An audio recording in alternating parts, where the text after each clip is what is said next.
Bonjour à tous, nous commençons le 6e Pérec de Masechet Berachot, Pérec Vav Mishnah Aleph à la première Mishnah. Avant de manger quoi que ce soit et de profiter de ce monde, nous devons dire une bénédiction.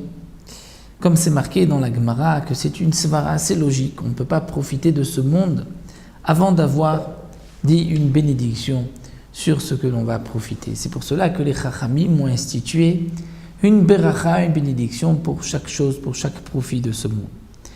Et donc le Tana de la Mishnah va nous enseigner Ketzad mevarchim ala perot. Comment va-t-on dire la bénédiction, c'est-à-dire quelle est la phrase que les Chachamim ont instituée, quelle est la beracha pour chaque fruit.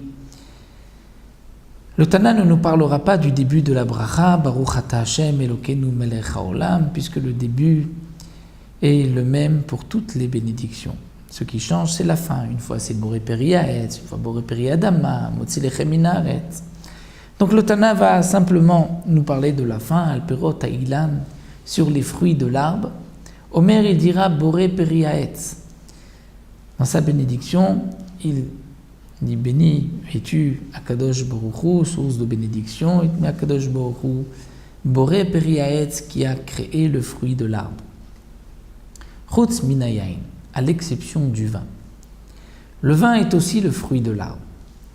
Le vin, c'est le jus du raisin, mais le raisin est essentiellement planté pour le vin. Et donc, normalement, théoriquement, on aurait dû, pour la bracha du vin, on aurait dû dire aussi Boré Peri Haetz.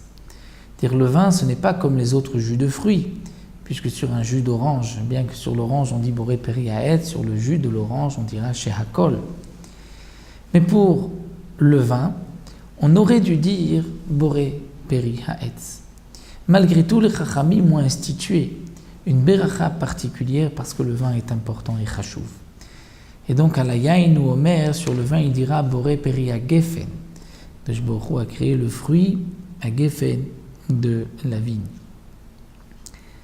Val perot haaretz, sur les fruits de la terre, non cette fois-ci, al perot haaretz, Omer il dira Boré Peri Adama, Shem qui a créé le fruit de la terre. Chutz minapat, à l'exception du pain. Le pain provient du blé, des céréales, donc on aurait dû dire aussi Boré Peri Adama. Mais étant donné que le pain est chachouv, est important, les Chachamim ont fixé une beracha particulière. Donc à la pâte ou Omer sur le pain il dira Hamotzi lechem min haaretz. Tu es source de bénédiction, toi Hachem qui fait sortir le pain de la terre. Donc qui a fait sortir, dire au passé, Hamotzi lechem min haaretz pour le pain. Vala yirakot, et sur les légumes, Omer il dira Boré Peri Adama, c'est le fruit de la terre. Mais Rabbi Yehuda n'est pas d'accord. Rabbi Yehuda dit Boré miné deshaim. C'est-à-dire que sur les fruits de la terre, Rabbi Akiva fait la différence. Il y a différentes catégories, si on peut dire, des fruits de la terre. Il y a des herbes, il y a des graines. Pour Rabbi Yehuda, il faut bien distinguer entre chaque espèce. C'est pour cela que d'après Rabbi Yehuda, on dira Boré miné deshaim. C'est-à-dire sur les légumes, on dira Boré miné deshaim, Dieu a créé les sortes deshaim d'herbes. Et ce n'est pas comme les fruits de la terre. Sur les autres fruits de la terre, là, Rabbi Yehuda est d'accord qu'on dira Boré Peri Adama.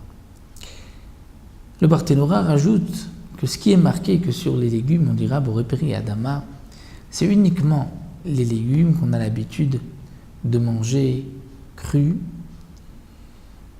et qu'on a mangé crus, ou qu'on a l'habitude de les manger cuits et qu'on les a mangés cuits. Mais les légumes qu'on a l'habitude de manger crus et qu'on a fait cuire, ou des légumes qu'on a l'habitude de cuire et qu'on a mangé crus, là on ne pourra pas dire la beracha de Boré Peri Adama, mais uniquement la beracha de Shehakol.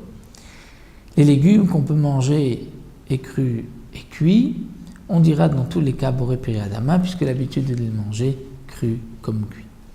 Donc voici donc les halachot des berachot pour la première Mishnah. Ensuite, nous verrons si quelqu'un s'est trompé, quelle est le dîn, et par la suite encore sur ce qui ne pousse pas sur le sol, quelle est la beracha, comme la viande, les œufs. La beracha de Sheakol, ça nous le verrons dans la 3e Mishnah.